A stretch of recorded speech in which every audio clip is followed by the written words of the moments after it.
بسم الله الرحمن الرحیم.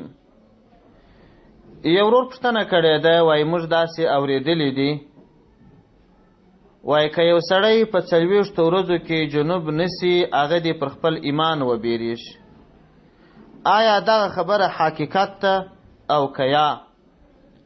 د دغه ورور د پوښتنې په جواب کې باید ووایم چې دا تش د خلکو اوازه ده.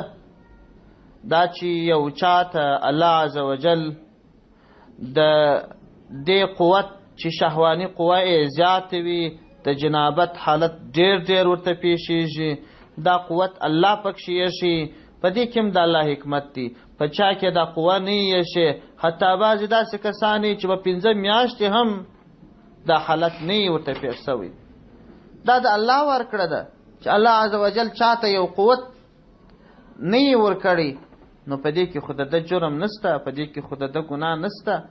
دا تش د خلکو خبرې دي او حقیقت نه لري. والسلام علیکم ورحمة الله وبرکاته.